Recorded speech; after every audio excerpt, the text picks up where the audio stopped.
Assalamualaikum warahmatullahi wabarakatuh. Apa kabar anak-anak hebat? Semoga semuanya dalam keadaan sehat walafiat. Amin. Perkenalkan, nama Ibu Risa Ristiana, wali kelas 6B. Selamat datang di kelas 6B. Tetap semangat, walaupun pembelajarannya secara daring atau online, kita harus tetap semangat. Kita berdoa supaya pandemi segera berakhir, kemudian kondisinya semakin membaik sehingga kita bisa melaksanakan pembelajaran tatap muka di sekolah.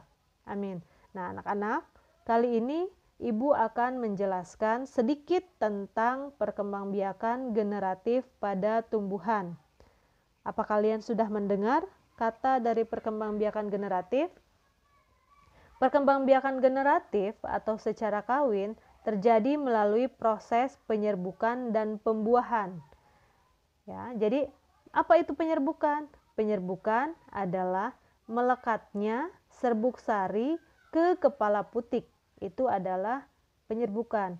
Nah, apakah kalian tahu bagaimana proses perkembangbiakan generatif? Nah, di sini ada gambar bagian-bagian bunga. Gambar ini kalian bisa dilihat di buku paket tematik tema 1 halaman 5. Nanti dibuka, kemudian dibaca. Ya, ini ada bagian-bagian bunga.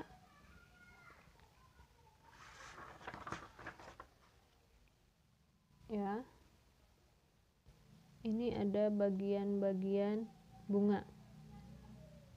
Di sini ada mahkota, ya. Ini mahkota. Ini yang berwarna pink adalah mahkota. Kemudian di sini adalah kepala sari. Ini ada tangkai sari atau benang sari, ya. Di sini ada benang sari. Kemudian ini adalah kepala putik. Ini adalah tangkai putik. Di sini ada bakal biji. Ini yang di tengah ini adalah bakal biji. Kemudian yang ini adalah kelopak. Di sini ada dasar bunga dan ini ada tangkai bunga. Ini adalah bagian-bagian dari bunga. Nah, apa hubungannya dengan perkembangbiakan generatif? Tadi perkembangbiakan generatif terjadi melalui proses penyerbukan dan pembuahan, ya. Nah, penyerbukan sendiri yaitu melekatnya atau jatuhnya serbuk sari. Serbuk sari ada di sini. Ya. Jadi penyerbukan adalah melekatnya atau jatuhnya serbuk sari ke kepala putik. Ini ke sini, ke kepala putik. Jadi si serbuk sari yang ada di sini jatuh ke kepala putik. Ini adalah namanya penyerbukan. Itu, ya. Nah, setelah terjadi penyerbukan, serbuk sari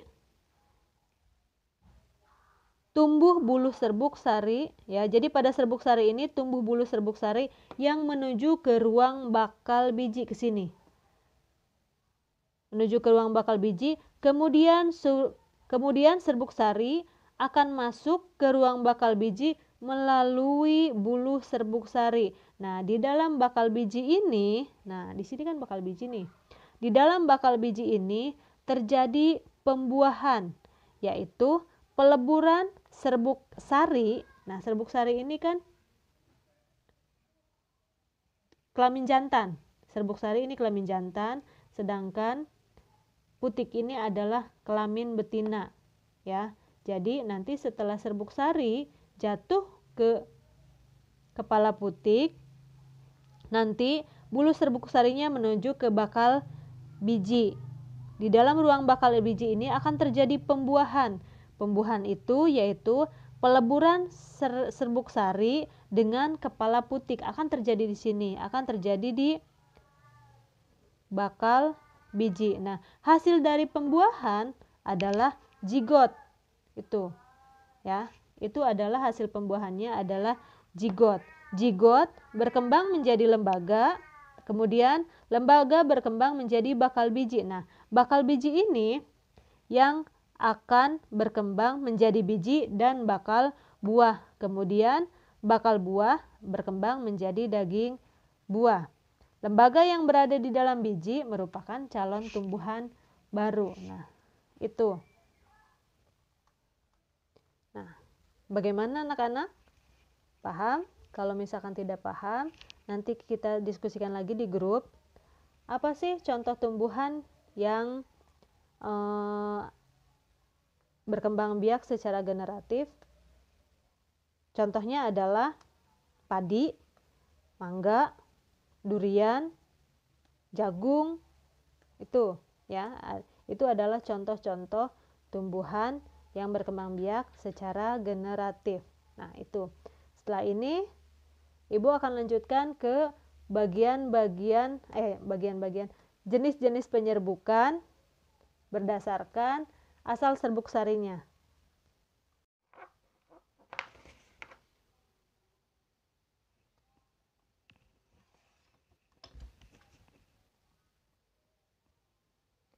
Berdasarkan asal serbuk sarinya, penyerbukan itu ada 4 jenis. Ya.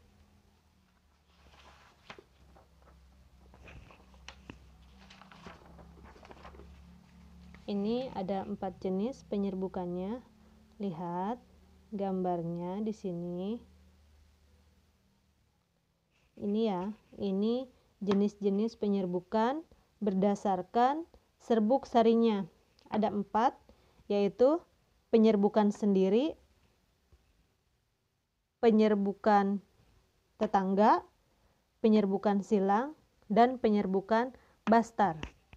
Penyerbukan sendiri ini disebut dengan autogami. Penyerbukan tetangga, geitogami. Penyerbukan silang, allogami.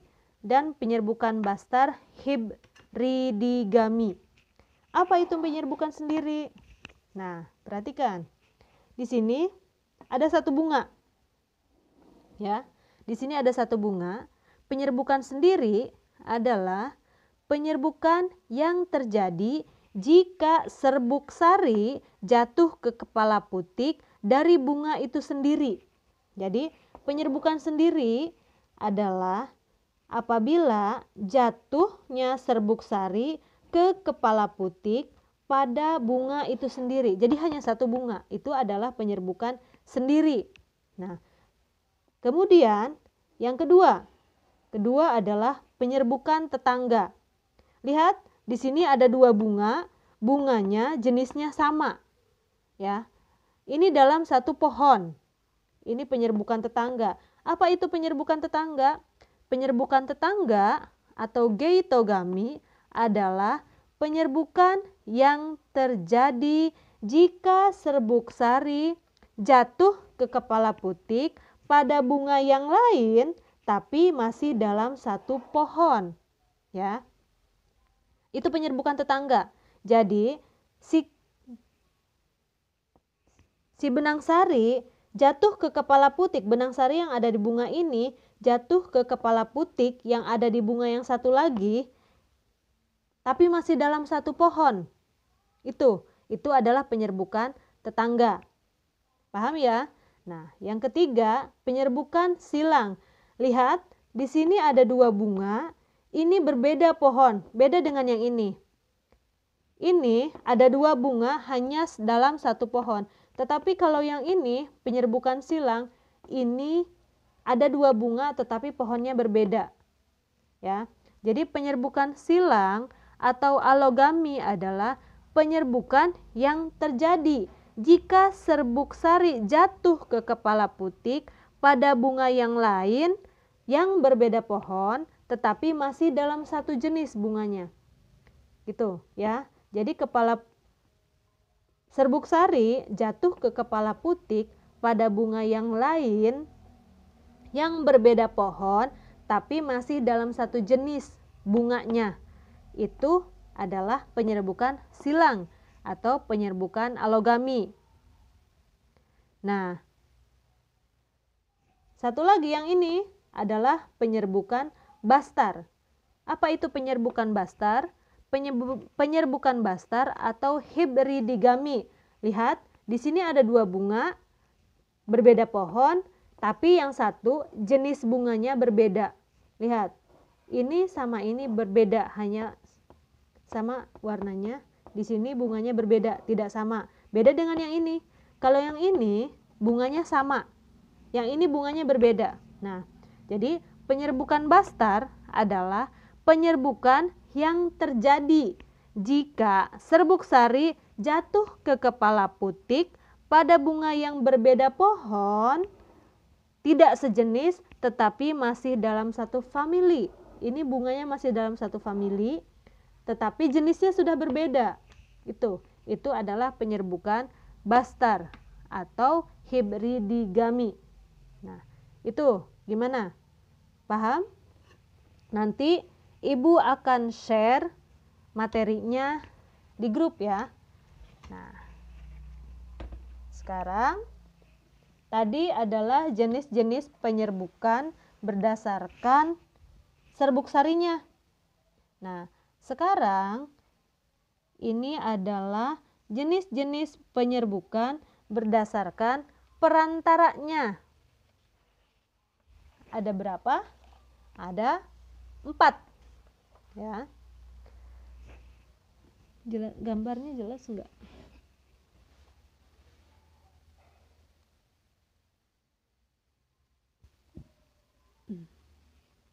Gambarnya jelas enggak?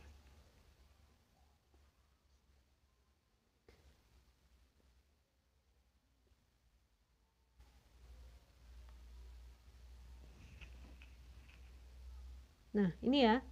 Ini jenis-jenis penyerbukan berdasarkan perantaranya. Ada 4. Yang pertama adalah penyerbukan oleh angin atau anemogami.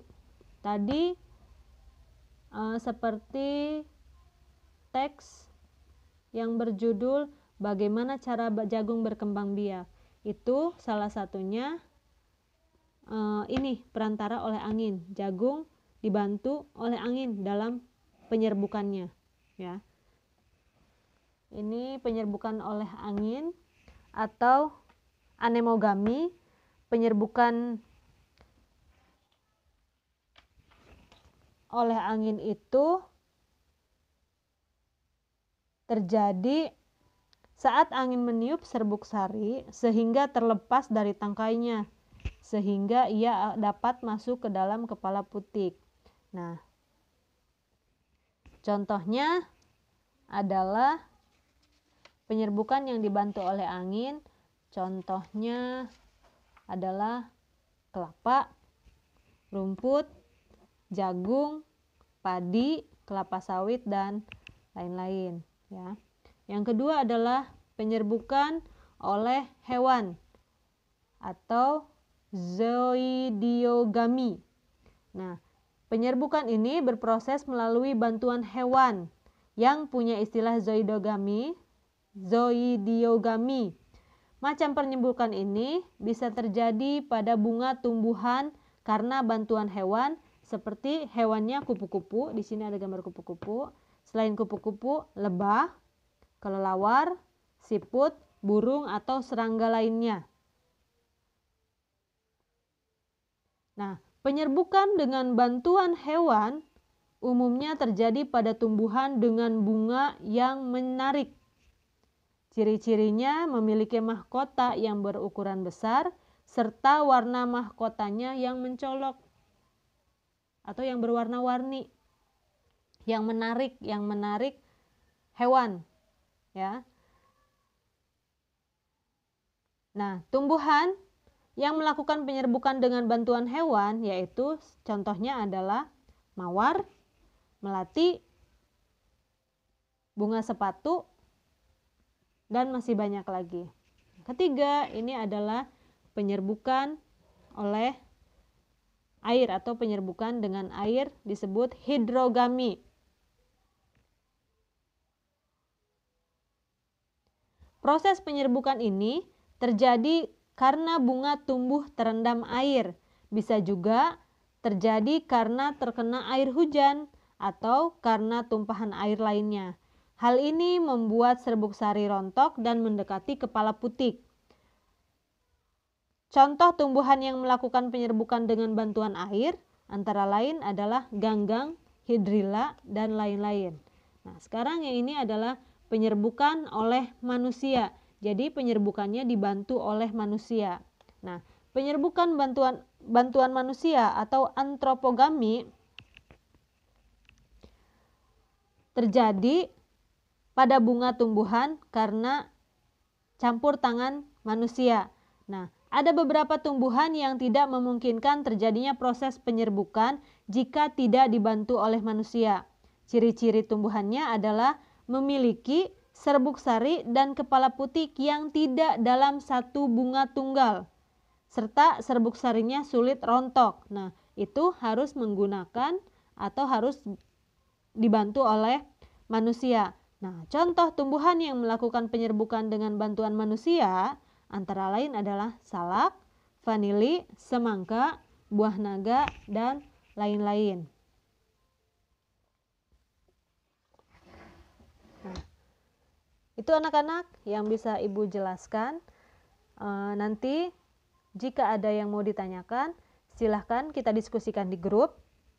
Kemudian Ibu akan share materinya supaya kalian bisa membaca, dan nanti tolong halaman 5 pada buku paket tematik ya ini mohon ditulis ya, ditulis materi ininya boleh dari sini, dari perkembangbiakan atau dari sini yang di kotak ini silahkan ditulis. Kemudian untuk gambar bunganya tolong digambar di kertas HVS. Kemudian Ibu minta kalian dipoto dengan memegang hasil gambar kalian, dan gambarnya jangan lupa dikasih nama. Contohnya seperti ini. Di sini Ibu akan punya ini, apa namanya? Gambar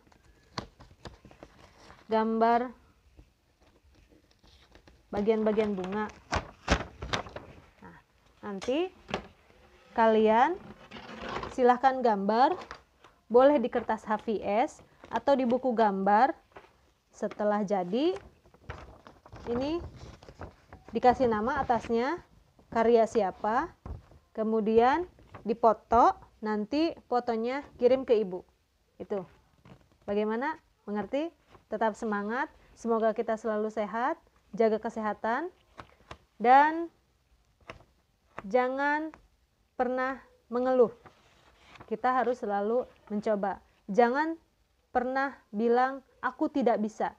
Bilanglah aku bisa dan aku mau belajar. Cukup sekian dari Ibu. Kurang lebihnya Ibu mohon maaf. Assalamualaikum warahmatullahi wabarakatuh.